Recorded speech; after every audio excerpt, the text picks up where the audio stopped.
Guys, welcome back to our channel Yashwant Academy. So guys, आज का lecture आपका रहने वाला है आरआरबी ग्रुप डी 12 अगस्त का फर्स्ट शिफ्ट का पेपर आपका रहने वाला है। तो चलिए शुरू करते हैं। पहला क्वेश्चन जो आपका पूछा था मेरे भाई, ये क्वेश्चन एकदम इतना रिपीट हो रहा है कि मत पूछिए मेरे भाई। पहला क्वेश्चन था पश्चिम बंगाल के वर्तमान में मुख्यमंत्री कौन है? तो शुभेंदु अधिकारी। कभी कभी पूछ देता है कि इन्होंने ऑथ OATH होता है, OATH ऑथ इन्होंने कब लिया? तो इस तरह से क्वेश्चन आपका पश्चिम बंगाल से पूछ रहा है। लॉरियस वर्ल्ड स्पोर्ट्स से भी कुछ क्वेश्चन पूछ रहा है, उसमें 2-3 क्वेश्चन मैं आपको दे दिया हूँ लॉरियस से रिलेटेड। अगला क्वेश्चन दूसरा आपका है, Laureus world sportsman of the year 2026 किसे चुना गया है? तो ये आपका कार्लोस अल्कराज का मेरे भाई, ये भी आपका रिपीटेड क्वेश्चन है, ये भी आपका रिपीटेड क्वेश्चन है। और दूसरी चीज़ है कि बहुत कम टाइम में आपको 10 से 15 मिनट में सारा 40 का 40 क्वेश्चन मैं आपको 35-40 क्वेश्चन लगभग करा दूंगा मेरे भाई। तो चलिए ज़्यादा टाइम न लेते हुए, 2 क्वेश्चन आपका लॉरियस से 3-4 क्वेश्चन मैं आपको इसमें डाला हूँ, तो 2 क्वेश्चन तक हो गया है। तीसरा क्वेश्चन देखिए आप। तीसरा जो प्रश्न पूछा था, केंद्रीय बजट 2026-27 में आयुष मंत्रालय को कितनी राशि आवंटित की गई? तो ये 448.93 करोड़ रुपया 2026-27 के बजट में आयुष मंत्रालय को दिया गया मेरे भाई। ऑप्शन ए आपका बिल्कुल राइट आंसर है। अगला क्वेश्चन आपसे पूछा है, आरबीआई द्वारा वित्तीय साक्षरता सप्ताह 2026 किस अवधि में आयोजित किया गया है? तो ये आपका 9 से 13 फरवरी को वित्तीय साक्षरता सप्ताह घोषित किया गया है आरबीआई के द्वारा, 9 से 13 फरवरी, याद रखिएगा। अगला क्वेश्चन आपका पूछा है, हाल ही में नासा और किस निजी अंतरिक्ष एजेंसी के सहयोग से 4 अंतरिक्ष यात्रियों को ISS भेजा गया है? तो ये स्पेस एक्स के थ्रू। स्पेस एक्स आपका इलोन मस्क का कंपनी है मेरे भाई, इलोन मस्क का कंपनी है, जो दुनिया के सबसे अमीर आदमी है। चलिए अगला क्वेश्चन आपसे पूछा है, उत्तर प्रदेश का कौन सा अभ्यारण्य भारत का 97वां रामसर स्थल बना है? तो ये रामसर साइट आपका बना है पटना पक्षी अभ्यारण्य, ये उत्तर प्रदेश का 97वां रामसर स्थल बना है मेरे भाई। चलिए अगला क्वेश्चन आपसे पूछा है, समीर SAMEER संस्थान किस मंत्रालय के प्रशासनिक नियंत्रण में कार्य करता है? तो इसका राइट आंसर हो जाएगा ऑप्शन बी, इलेक्ट्रॉनिक्स और IT मंत्रालय। ऑप्शन बी आपका बिल्कुल राइट आंसर है। अगला क्वेश्चन आपसे पूछा है, बजट 2026 में IIT और IIM के लिए क्रमशः कितना बजट आवंटित किया गया है? तो 12,123 करोड़ और 292 करोड़, मतलब IIT के लिए ये आपका है 12,123 करोड़ IIT के लिए और 292 करोड़ जो आपका है IIM के लिए। तो ऑप्शन बी आपका बिल्कुल राइट आंसर है। अगला क्वेश्चन आपसे पूछा है, CBI की नई साइबर अपराध शाखा के लिए कौन सा डैशबोर्ड लॉन्च किया गया? तो S4C डैशबोर्ड लॉन्च किया गया है। ऑप्शन बी आपका बिल्कुल राइट आंसर है मेरे भाई। अगला क्वेश्चन आपसे पूछा है, रक्षा के संदर्भ में टारा और AEW का पूर्ण रूप क्या है? तो टारा का पूर्ण रूप है टैक्टिकल एडवांस्ड रेंज ऑगुमेंशन, और दूसरा आपका है AEW का एयरब्रॉन ईयरली वार्निंग। तो इसका राइट आंसर मेरे भाई ऑप्शन बी बिल्कुल राइट आंसर है। अगला क्वेश्चन आपसे पूछा है, केरल से सार्वजनिक मामले यानी पब्लिक अफेयर्स के क्षेत्र में पद्म विभूषण 2026 से किसे सम्मानित किया गया है? तो इसका राइट आंसर हो जाएंगे KT थॉमस। ये भी आपका रिपीटेड क्वेश्चन है, ये भी आपका रिपीटेड क्वेश्चन है मेरे भाई, ED। चलिए अगला क्वेश्चन आपसे पूछा है, fit India Sundays on cycle के 58वें संस्करण का आयोजन किस IIT द्वारा किया गया है? तो ये आपका IIT रुड़की द्वारा किया गया है। ऑप्शन सी आपका बिल्कुल राइट आंसर है मेरे भाई। अगला क्वेश्चन पूछा है, क्वेश्चन नंबर 13, जनजातीय गौरव पुस्तक किस संस्थान द्वारा प्रकाशित की गई है? तो यह आपका हो जाएगा इंदिरा गांधी राष्ट्रीय कला केंद्र IGNCA के द्वारा ये प्रदान किया गया है, प्रकाशित किया गया है, प्रदान नहीं प्रकाशित किया गया है, पब्लिश। अगला क्वेश्चन आपका है 14, प्रोजेक्ट 17A के छठे नीलगिरी क्लास फ्रिगेट का नाम क्या है जिसे जुलाई 2026 में कमीशन किया गया? तो उसका राइट आंसर है INS महेंद्रगिरी। ऑप्शन बी आपका बिल्कुल राइट आंसर है। क्वेश्चन नंबर 15 आपसे पूछा है धातु द्वारा लवण विलयन से विस्थापन की मुख्य शर्त क्या है? तो डिस्प्लेसमेंट की मुख्य शर्त क्या है? तो ये आपका ऑप्शन बी हो जाएगा, धातु अधिक क्रियाशील होनी चाहिए, metal must be more reactive. Option B आपका बिल्कुल राइट आंसर है। अगला क्वेश्चन आपसे पूछा है यदि दो ध्वनियों की प्रबलता जिसको लाउडनेस बोलते हैं समान और तारत्व यानी पिच अलग अलग हो तो उनके गुण क्या होंगे? तो उनका गुण होगा समान आयाम होगा लेकिन आवृत्ति फ्रीक्वेंसी अलग अलग हो जाएगी।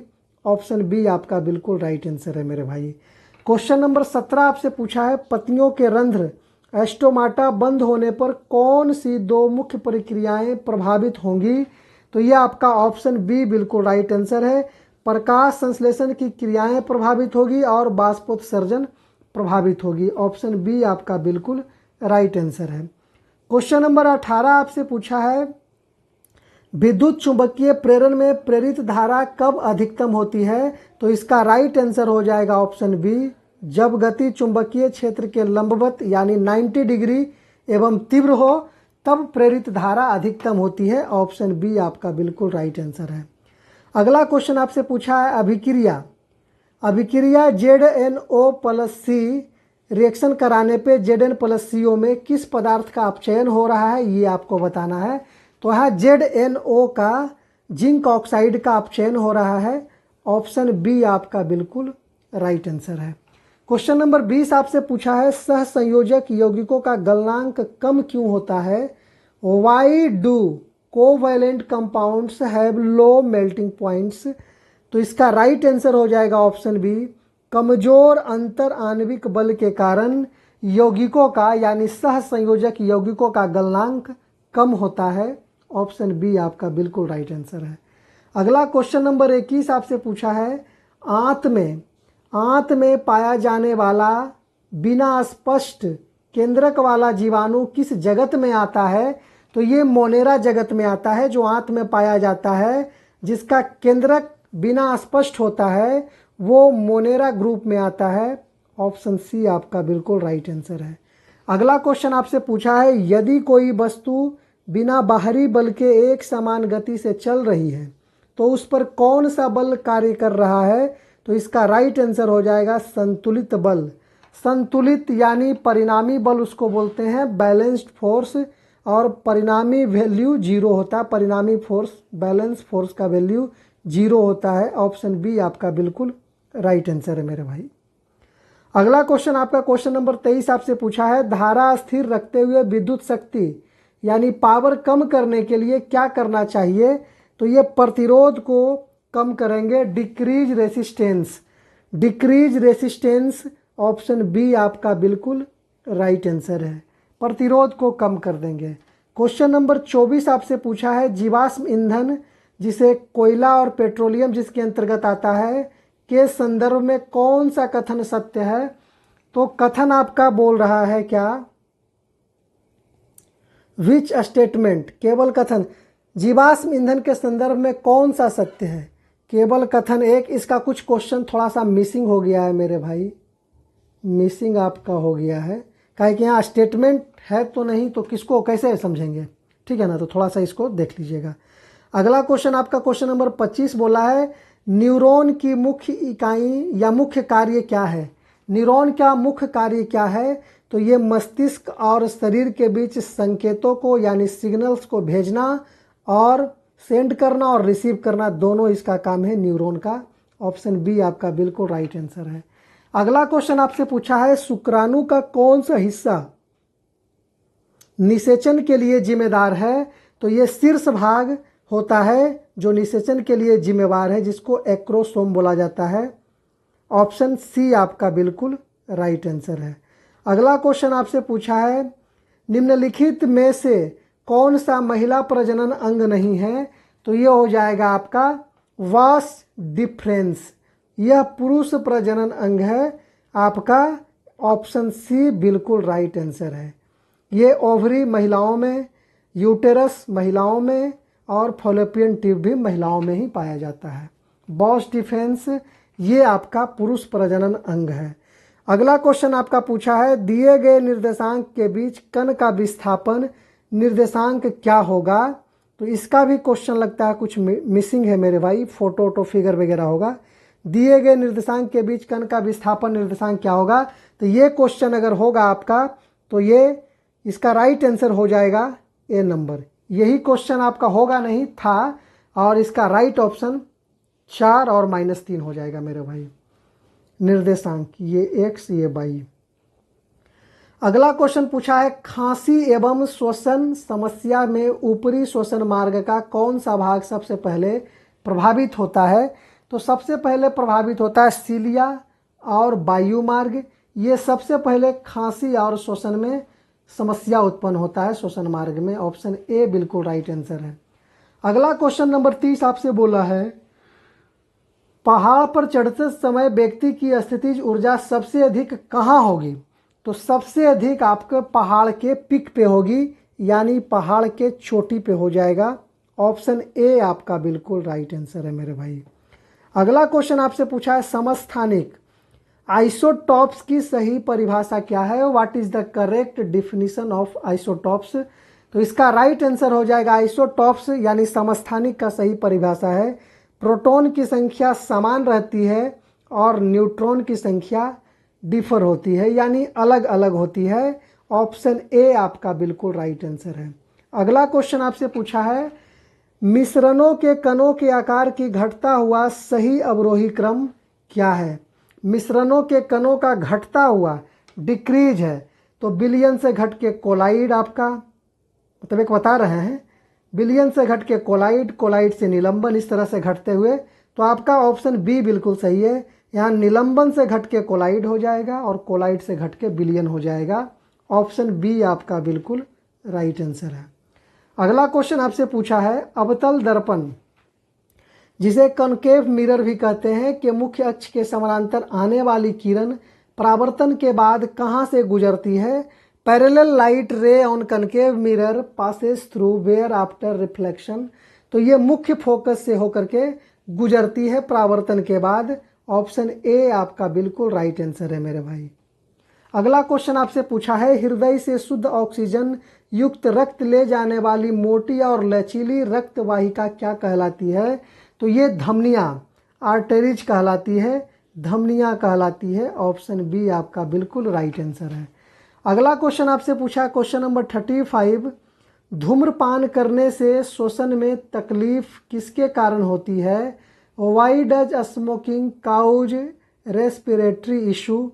तो ये होता है ब्रोंकियोल्स यानी श्वसन निकायों के सिकुड़ने एवं सूजन से ये आपका ब्रोंकियोल्स खराब हो जाता है, धूम्रपान करने से तकलीफ होती है। ऑप्शन बी आपका बिल्कुल राइट आंसर है। क्वेश्चन नंबर 36 आपसे पूछा है, पत्तियों में अपशिष्ट पदार्थ जमा होने पर कौन सा जैव प्रक्रियाएं प्रभावित होगी? पत्तियों में अवशिष्ट पदार्थ जमा होने पर कौन सी जैव प्रक्रियाएं प्रभावित होगी? तो यह आपका प्रकाश संश्लेषण, केवल पाचन, श्वसन और उत्सर्जन आपको बताना है मेरे भाई। इसका राइट आंसर हो जाएगा श्वसन और उत्सर्जन। ऑप्शन बी आपका बिल्कुल राइट आंसर है। अगला क्वेश्चन आपसे पूछा है, CaCl2 का इकाई द्रव्यमान कितना होता है? तो इसका राइट आंसर हो जाएगा 111 यूनिट। इसका राइट आंसर हो जाएगा मेरे भाई। कैल्शियम का 40 प्लस 2 गुने 35.5, तो ये आपका हो जाएगा 40 प्लस 70 और 1 71, वही आ गया आपका 111 यूनिट। क्वेश्चन नंबर 38 आपसे बोला है, खाद्य श्रृंखला में कीटनाशकों की सांद्रता बायोमैग्निफिकेशन किस स्तर पर सबसे अधिक होगी? तो ये आपका शीर्ष पोषी स्तर यानी उच्चतम उपभोक्ता जो होगा वहाँ सबसे ज़्यादा हो जाएगा। ऑप्शन सी आपका बिल्कुल राइट आंसर है। क्वेश्चन नंबर 39 आपसे पूछा है, पारिस्थितिकी तंत्र में अधिक विविधता और भिन्नता को किस रूप में जाना जाता है? तो ये जैव विविधता का विकास, इवोल्यूशन ऑफ बायोडाइवर्सिटी इसको समझा जाता है। ऑप्शन ए आपका बिल्कुल राइट आंसर है।